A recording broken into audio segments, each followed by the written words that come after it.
हमें कहते हुए गुरेज नहीं होगा कि हमें अपनों ने लूटा, गैरों में कहा दम था और किश्ती वही डूबी जहां पानी कम था।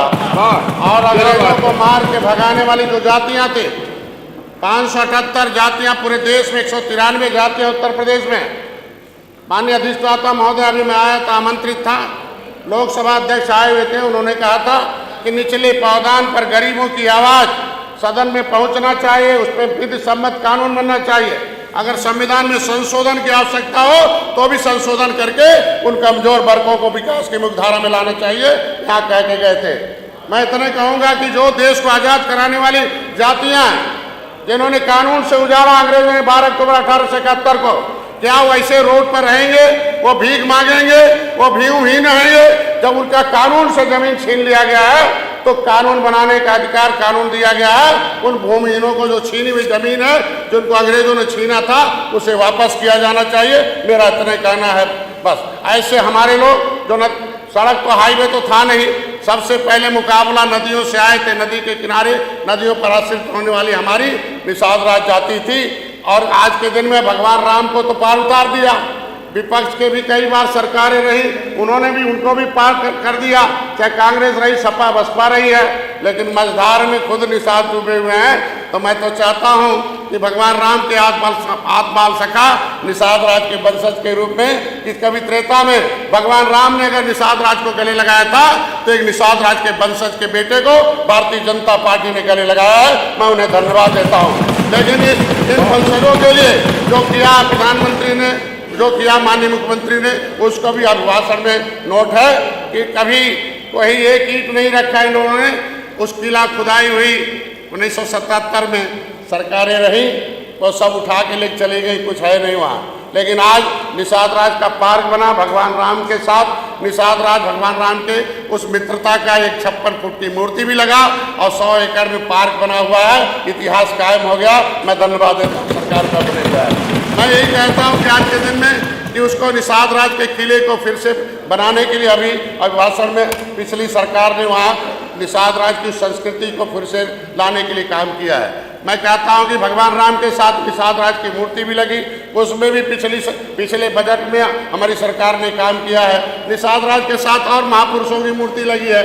जितना अतिथि भवन है अयोध्या में वो सारा निषाद राज के नाम से बना हुआ है। मैं धन्यवाद देता हूँ सरकार को।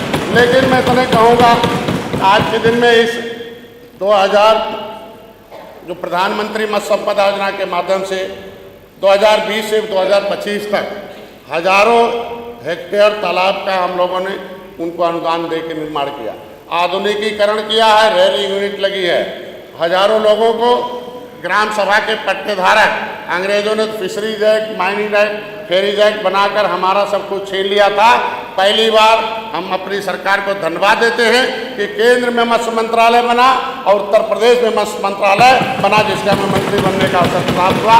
पहली बार है कि हजारों जो संख्या में मत्स्य पालक जो हैं उनको हमारा मुख्यमंत्री संपदा योजना के नाम पर हमने उनको अनुदान देकर उनको विकास की धारा में लाया है।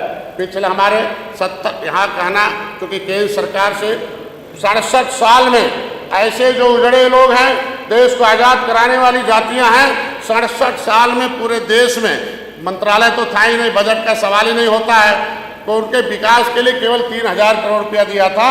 लेकिन मैं प्रधानमंत्री को भी यहाँ से धन्यवाद दूंगा कि आज जब से हम आए हैं तब से 41,500 करोड़ वो और 2,782 करोड़ फिर देकर इस पूरे देश के मछुआरों के हितों की रक्षा किया है। उसमें फ्री में गए।